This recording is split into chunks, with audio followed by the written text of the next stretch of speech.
자, 안녕하세요. 오늘은 2023년 EBS 수능특강 문학 고전산문의 8강 황새결송을 보도록 하겠습니다. 우선은 바로 보이는 것처럼 제목에 결송이라는 단어가 들어가 있죠. 이 결송이라고 하는 것은 결송이라는 것은 이제 송사를 맺음, 그러니까 쉽게 말하면 송사를 걸었다. 송사는 오늘날의 소송 같은 개념이라고 생각하시면 되겠고요. 근데 황새가 송사를 이제 거는 입장이 아니고 이제 송사의 판결을 내리는 입장이 되는 그런 얘기인데 내용은 좀 더 보도록 합시다.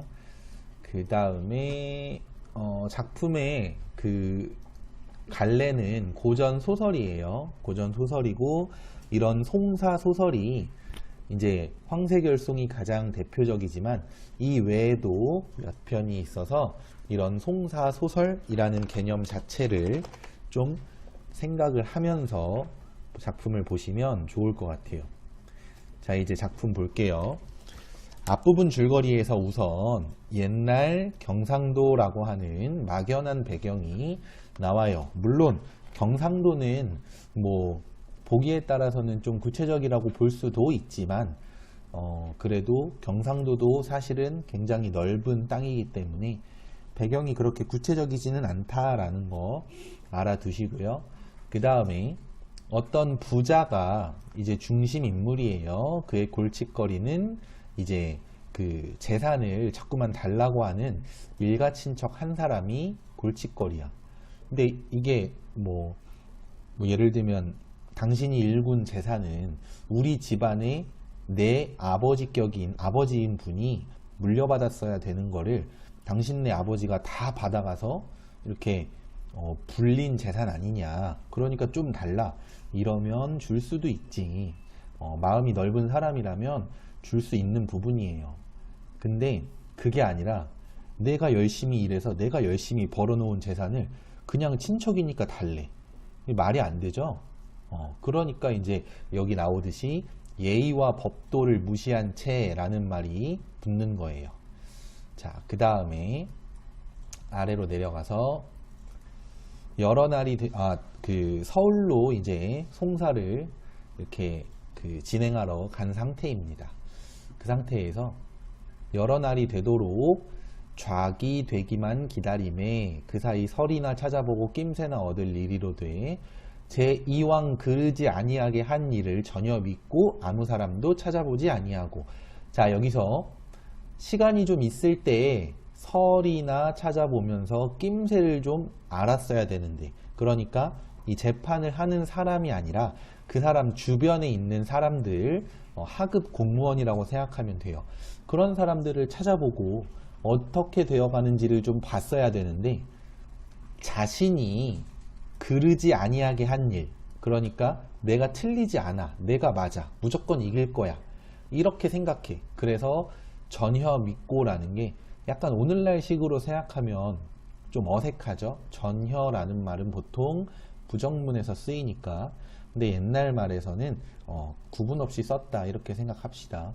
그래서 자신이 이제 이길 거라고 100% 믿어버린 거야. 아무 사람도 찾지 않고 그냥 있었던 거야. 근데 그놈이 비록 놀기를 즐겨 허락무도하여 주유사방함에 문견이 너르고 겸하여 시속 물정을 아는지라. 자, 여기서 문견이라는 것은 보고 들은 것을 말하는데, 이 보고 들은 게 뭐냐, 이 사회의 어떤 부정부패를 말해요. 그러니까 이게 문견이 무조건 그런 뜻이 아니라 이 문맥상의 의미를 말합니다.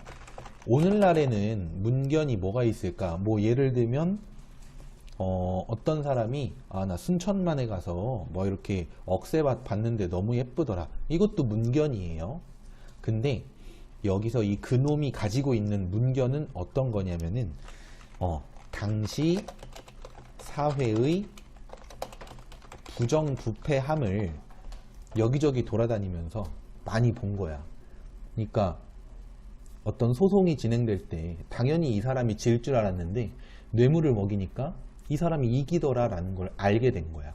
그래서 여기서 말하는 그놈이 앞에서 말했던 그 재산을 무조건 달라는 그 경우 없는 일가친척이에요. 그래서 그놈이 이제 이 부정부패한 사회를 아니까 자기도 뇌물을 줘야겠다. 이렇게 이제 생각을 하게 되었죠. 그 뒤로 송사의 결과는 어떻게 됐을까? 자, 여기 보시면은 내 들으라 부자는 너같이 무지한 놈이 있으리요. 자, 너같이 무지한 놈, 너같이 뭐 나쁜 놈, 아무것도 모르는 놈이 또 있겠냐? 이렇게 말하는 거죠. 자수성가를 하여도 빈족을 살리며 불쌍한 사람을 구급하거든 하물며 너는 조업을 가지고, 여기서 조업은 조상 때부터 내려오는 가업이니까 자수성가랑은 의미상 약간 반대되는 개념이에요. 그러니까 네가 네 손으로 다 일구어낸 것도 아니고 조상으로부터 물려받은 것들인데 대부분이. 근데 만석군에 이르렀는데 흉년에 이른 백성도 진휼할 수 있는 걸 너의 지친, 여기서 지친은 이제 친척 정도의 뜻입니다. 지친을 구제하지 않고 송사를 하니 너같이 무례한 놈이 어디 있으리요. 그러니까 잘 사는 집 사람들은 흉년이 들어서 백성들이 힘들면 자기 돈 털어서 생판 모르는 남도 도와주는데 하물며 너는 친척인데 도와줄 생각은 안 하고 송사를 하려고 하니 넌 나쁜 놈이다. 이런 얘기를 하는 거죠. 사실은 이딴 판결 내리는 이 관원이 나쁜 놈인 건데 뭐 어쩌겠어요. 이렇게 판결이 내려지면 따를 수밖에 없지. 자, 그 다음 내려가 볼게요. 그 밑으로는 이제 상대방, 그러니까 부자죠. 부자를 이렇게 질책하는 내용에 거기에 원래 같으면 정강이도 때려주고 유배를 보냈어야 되지만 그냥 이 송사를 지우는 거, 이 뭐랄까 오늘날 식으로 말하면 이 재판을 기각하는 거, 그 수준으로 해서 그냥 말겠다. 너에게는 이런 상덕이 없을 거다. 그러니까 이런 고마울 일이 없을 거다. 저놈 달라는 대로 주고 친척 간의 의를 상하지 말라. 아주 개떡같은 판결이 나왔어요.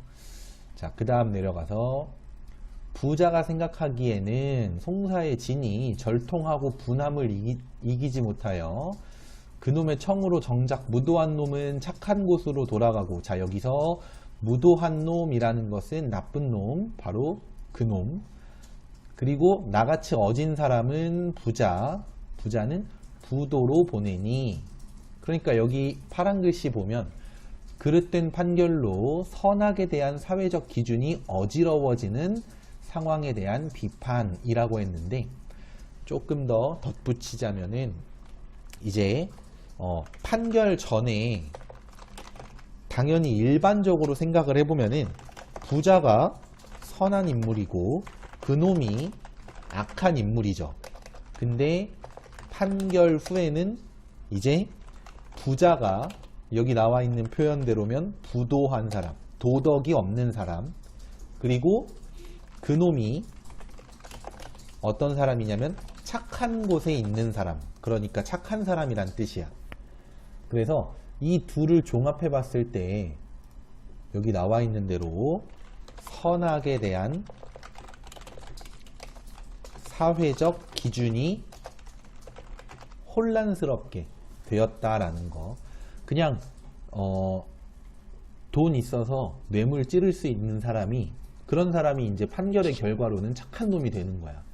근데 이게 참 그런 게 있어요. 판결이 그럴 뿐이지 사람들은 다 알잖아요. 부자가 착하고 그놈이 나쁜 놈인 거.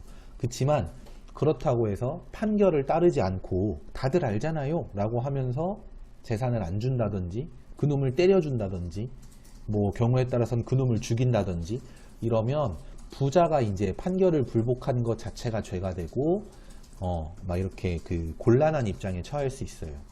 그래서 이 판결이라는 건 정말 그 신중하게 또 공정하게 내려져야 되는 건데, 이게 참 오늘날에도 뭐 이렇게 여러 가지 막 판결에 대한 그 뭐 부당하다라는 얘기들이 많이 나오는데 옛날부터 이런 일들이 있었나 봐요. 자, 그래서 이제 이 부자는 열받잖아. 열받으니까 어떻게 하지 하다가 그 자리에서 막 소리치고 발악하면은 여기 나오는 표현대로 이제 관전발악, 이 관리 벼슬 아치 앞에서 발악을 하면 그 자체도 죄가 됩니다. 그러니 발악을 할 수는 없고 어떡하지 하다가 송사는 졌지만 이야기라도 한마디 꾸며내서 저놈들이 무한하게나 만들어줘야겠다, 이런 생각을 합니다. 근데 좀 착하지 않니? 그냥 상대방 저격하는 얘기만 하고 끝내겠다라는 이 마음씨가 그래도 착한 것 같아요. 자, 그래서 뭐라고 하냐, 자기가 들음직한 얘기가 하나 있으니 들어보실래요? 라고 하니까 이 관원이 사실은 시골 얘기에 되게 흥미를 보이고 재밌어 해요. 여기 나오죠.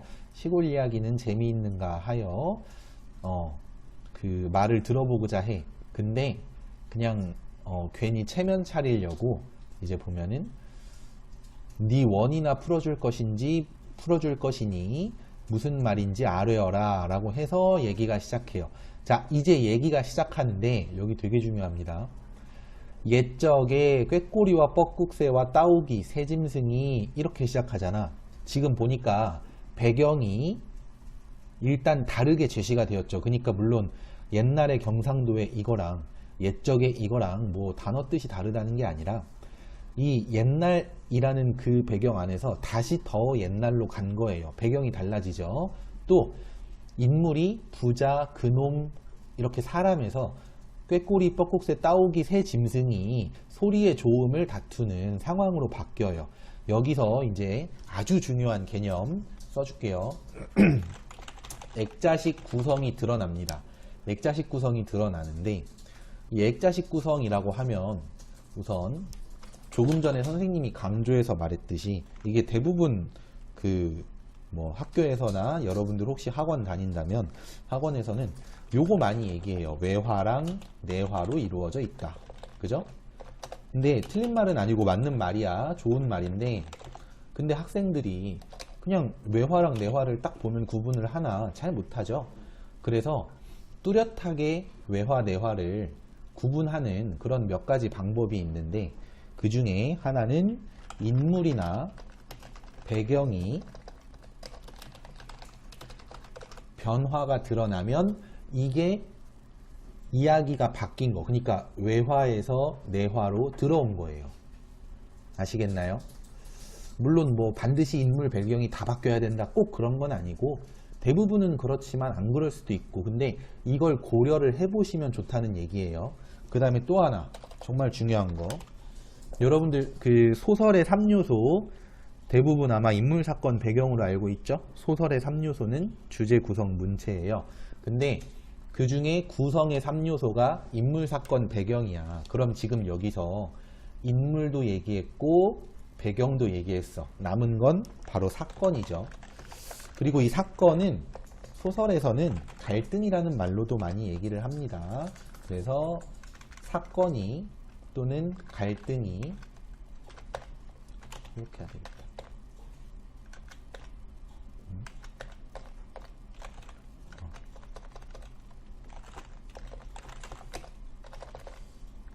아, 이 칸이 애매하네요. 띄어쓰기를 무시하겠습니다. 사건 또는 갈등이 이제 변화하는데 어떤 그러니까 중심 사건이나 중심 갈등이 다른 게 제시가 된다. 이렇게 보시면 돼요. 네. 또는 뭐가 있냐면은 요거는 별표하고 따로 써줄게요. 빨간 글씨로. 소설의 주제를 드러내는 중심 갈등은 외화와 내화 중에서 내화에 있습니다. 이게 되게 중요한데, 뭐 예를 들면은 이야기 속에 이야기가 들어 있더라도 액자식 구성이라고 보지 않는 경우도 가끔씩은 있을 수 있어. 그런 소설과 이렇게 액자식 구성이다라고 뚜렷하게 설명하는 소설이 어떤 차이가 있길래 다른 거냐, 그 설명이. 이걸 이해하려면은 이 소설의 주제가 뭔지, 그 주제는 외화를 통해 알 수 있냐, 내화를 통해 알 수 있냐, 그런 것들을 고려를 하시면 액자식 구성에 대한 이해도를 높이실 수 있습니다. 자, 그러면 액자식 구성에 대한 얘기 여기까지 하기로 하는데 문제를 좀 많이 푸시고 또 다른 예시 작품들도 많이 나오겠죠. 그러다 보면 그런 예시 작품들 많이 알아놓으시면 좋을 것 같아요.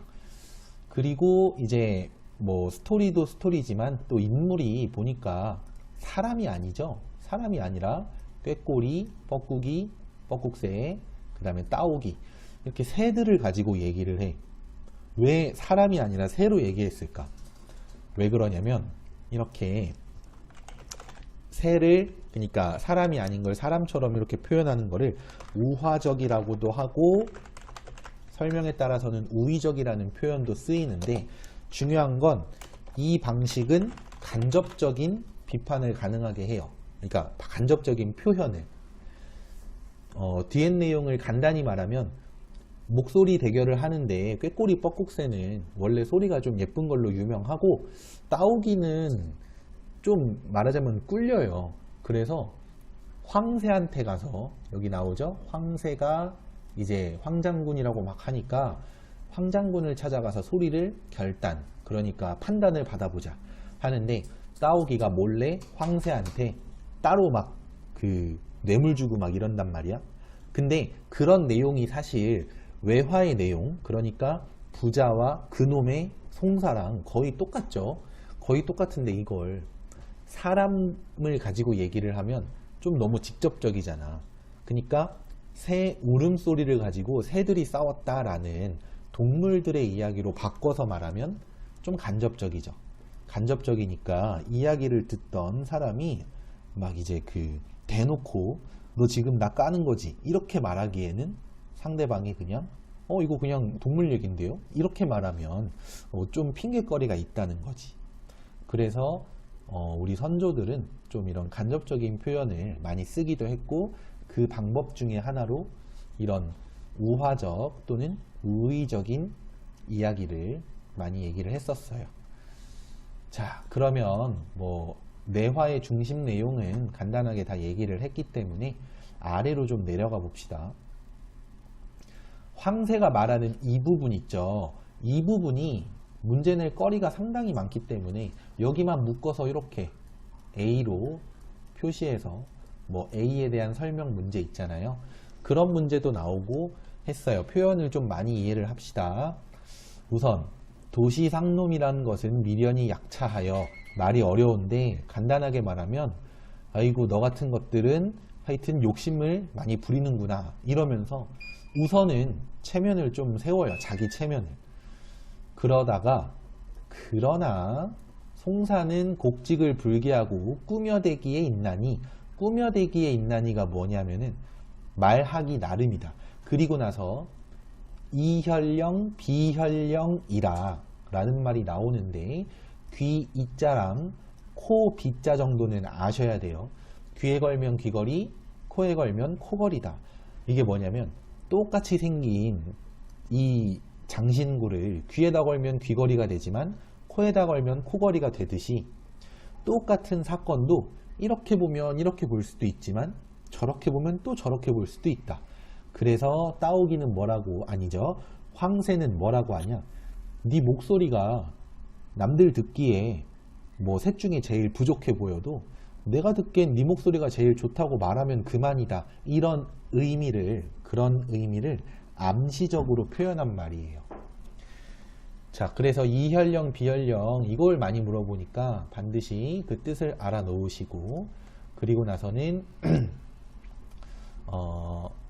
따오기가 뭐 상덕만 믿고 가나이다.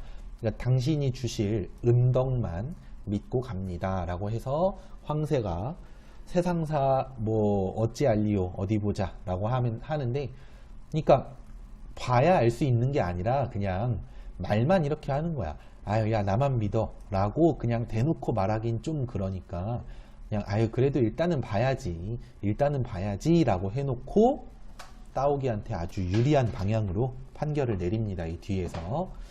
자, 내용은 여기까지 보면 될 것 같고 이제 문제 한번 네, 문제는 4번부터 보기로 할게요. 4번에 이제 보기를 통해서 황새에게 뭔가 깨우침을 주고자 한다. 보기는 이제 윤리에 대한 얘기라서 뭐 차근차근 읽어 보시고요. 아래에 있는 작품 중에 적절한 거를 찾을 건데 적절한 거는 2번이에요. 자, 왜 2번이냐? 쥐 잡은 솔개들아, 이게 중요해. 배부르다 자랑 마라. 청강 사는 여인 하기, 주린들 부러워할 소냐. 이 몸이 한가하고서는 살찌지 못한들 어떠랴. 자, 여기서 청강이라고 하는 이 공간이 푸를 청에 이제 그 강자예요. 그래서 맑은 강, 푸른 강에 사는 건데, 맑을 청이죠. 참. 맑은 강에 사는 건데, 이 맑고 깨끗한 곳에 사는 학은 맑고 깨끗한 존재겠죠. 그러니까 이 학은요, 배가 부르지가 않고 굶주려. 배고파. 그렇다 하더라도 너희들을 부러워하지 않아. 자, 여기서 배고픔이 의미하는 게 뭐냐면 이 물질적으로 부족한 것을 말하고, 그 반대로 그러면 그 배 부르다라는 것은 물질적 풍요를 말하는데, 물질적으로 풍요로운 그 방법이 떳떳한 방법이 아니라 앞에 황새라든지 또는 형조 관원처럼 뇌물을 받는 방법이라면 그건 옳지 않죠. 그러니까 이 작품의 그 주제는 뇌물 받아서 잘 살게 된 사람들을 보면서 이제 그 동물에 빗대어서 이렇게 그 비판을 하는 내용이라고 보시면 되고, 정확히 2번이 그래서 이 작품의 주제와 딱 들어맞는 내용이에요. 그리고 하나 얘기하고 싶은 건 1번이 좀 헷갈릴 것 같은데, 까마귀 검다 하고 백로야 웃지 마라. 겉이 검은들 속조차 검을소야. 아마도 겉 희고 속 검을손 넛뿐인가 하노라. 이거는 겉과 속이 다른 그런 백로에 대한 비판이야. 까마귀가 아니라 백로. 약간 드문 케이스죠. 보통은 하얀 백로를 칭찬을 많이 하니까. 근데 1번에서 말하고자 하는 건 겉과 속이 다른 행동을 하는 사람에 대한 비판인데, 지금 황새나 나아가서 형조 관원 같은 경우는 겉과 속이 다른 게 궁극적인 비판 대상, 그러니까 비판 요소가 아니죠. 궁극적인 비판의 요소 또는 특성은, 그러니까 비판을 받아야 될 부분은 이제 그 뇌물을 받고 어떤 그 공정하지 못한 판결을 한 것, 이게 이제 그 비판을 받아야 될 면이에요. 그렇기 때문에 1번이 좀 이제 약간 포인트를 잘못 짚은 거다, 이 얘기를 하고 싶습니다. 자, 그렇고요. 이제 그 다음에는 9번을 볼 건데, 9번은 이 송사소설이라고 여러분들 한번 검색을 해보시면 황새결송이랑 같이 두 번째로 많이 나오는 거, 서동지전이라는 작품의 줄거리예요. 우선은 그 일시정지하고 한번 쭉 읽어주세요. 되게 짧아서 금방 읽힙니다. 다 읽은 셈 치고, 그러면 밑에를 보시면은 이제 그 윗글과 보기를 비교한 것이라는 문제가 나오는데, 답이 되는 거는 4번이에요. 보기는 국외를 배경으로 하는 건 맞아요. 중국을 배경으로 해요. 근데 막연한 배경, 자, 위에 한번 보시면은 중국 옹주 땅 구궁산 토굴속, 경상도 땅보다 훨씬 더 그 구체적인 배경이죠. 그리고 시간도 그냥 옛날에 이게 아니라 당태종이 금용성을 치려할 때, 그러니까 뚜렷한 어떤 하나의 사건을 제시하잖아요. 그러니까 이 보기가 배경은 국외로 되어 있지만 오히려 좀 더 구체적으로 제시한다, 이렇게 보는 게 맞고, 3번만 언급하고 지나가겠습니다. 3번을 보시면 윗글은 보기와 달리 가부장적 봉건제에 대한 비판의식이 드러나지 않는다라고 했어. 여기서 가부장적 봉건제 하면은 여러분들이 뭘 생각해 줘야 되냐면은 여성을 차별하는 그런 현상과 관련해서 생각을 해야 돼요. 그 조선시대 때. 그랬을 때 윗글에서는 여성에 대한 얘기 자체가 아예 언급이 안 되죠. 그래서 가부장적 본건제랑 관계가 없고요. 근데 보기에서는 이런 부분이 있어. 어디 있냐면은 다람쥐가 소송을 하려고 하니까 다람쥐의 아내가 소송이 부당하다면서 다람쥐를 만류해요. 가만 보니까 남자 다람쥐는 약간 부당한 소송도 그냥 진행하는데 아내는 부당한 것을 알고 안 해야 된다는 걸 아는, 그러니까 도덕이 뭔지를 아는 존재잖아요. 그러니까 이 가부장적 본건제에 대해서 비판적으로 바라보는 면이 이렇게 드러나는 겁니다. 이 부분에서. 그러니까 여자들을 막 억압하고 무시하지 말고 여성들도 충분히 좋은 어떤 그 도덕관을 가지고 이렇게 어진 마음을 가지고 있을 수 있다. 그걸 보여주는 거야. 알겠죠? 자, 그 다음에 이제 마지막 문제 보는데, 마지막 문제는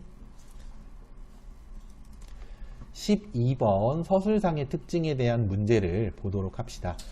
자, 답이 되는 것은 4번인데 우화적 기법 아까 얘기했죠. 동물을 이용해서 말하면, 그러니까 동물을 사람처럼 이렇게 나타내면서 말하는 우화, 그리고 인물이 자신의 억울함을 우회적으로 표현하고 있다.